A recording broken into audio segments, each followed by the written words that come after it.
Polresta Denpasar beserta jajarannya mengungkap sebanyak 47 kasus yang didominasi curanmor. Sedangkan jumlah tersangka yang ditangkap 53 orang didominasi pelaku curanmor 22 orang.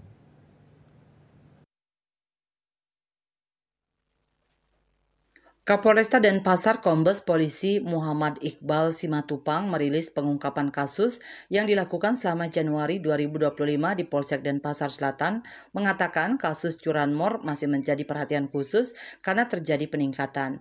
Dari pengungkapan kasus ini, sejumlah perkara yang ditangani viral di media sosial. Peristiwa tersebut terjadi di wilayah Denpasar Selatan. Komplotan curanmor dan jambret yang berhasil diungkap Polsek Denpasar Selatan yaitu Budi Wagianto dan Santoso. Pelaku beraksi di depan villa Jalan Belanjong Sanur dan korbannya Zairozi. Kronologinya, pada Minggu pukul 14 WITA korban ditelepon kakak kandungnya supaya datang ke TKP bawa palu karena akan digunakan oleh tukang bangunan. Sesampainya di TKP, korban parkir sepeda motor DK 2076 ACR di pinggir jalan lalu masuk ke villa. Berselang 10 menit kemudian saat korban keluar ternyata motornya hilang. Korban baru ingat ternyata kunci kontaknya masih nyantol dan melaporkan kejadian ini ke Polsek Denpasar Selatan. Setelah menerima laporan kejadian itu, tim Opsnal Polsek Denpasar Selatan melakukan penyelidikan. Dari ciri-ciri pelaku yang diperoleh, ternyata mereka residivis kasus jambret dan curanmor. Ternyata setelah mencuri motor, para pelaku melakukan jambret di Kuta. Selanjutnya, anggota Polsek Denpasar Selatan berkoordinasi dengan Polsek Kuta melakukan penangkapan. Sementara itu, kasus curanmor juga terjadi di depan rumah kosong Jalan Danau Tempe. Korbannya Diki Setiawan dan pelakunya Andre Firdaus. Awalnya korban naik motor dalam keadaan mabuk di Jalan Bypass Ngurah Rai dan jatuh. Datang pelaku dan berdalih ingin membantu korban. Pelaku pura-pura menolong korban lalu diajak naik motor. Setibanya di TKP, korban diturunkan dari motor, sedangkan pelaku membawa kabur motor milik korban. Akibat perbuatannya itu, pelaku ditangkap di tempat kosnya, wilayah Peguyangan dekat Pasar Agung dan Pasar Timur. Sedangkan motor milik Putu Hardiana hilang saat dititip di minimarket Jalan Diponegoro karena mesinnya mati. Ternyata motor itu dicuri Putu Swastika kerja sebagai juru parkir dan berhasil ditangkap di Jalan Dewata dan Pasar Selatan. Selain itu, pelaku curanmor Dandi Libriandi melakukan aksinya di Jalan Tukat Cilincing, Renon. Ia mencuri motor milik Hilwa Firhana dengan alasan kesal korban menyuruh pelaku tidak berhubungan lagi dengan sepupunya. Ada dua tipe kasus yang akan kami sampaikan. Yang pertama, ini kasus yang ada viral di media sosial.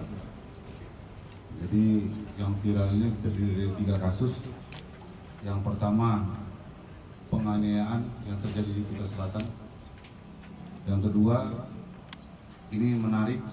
Jadi pelaku itu melakukan kejahatan di daerah Denpasar Selatan, mengambil motor.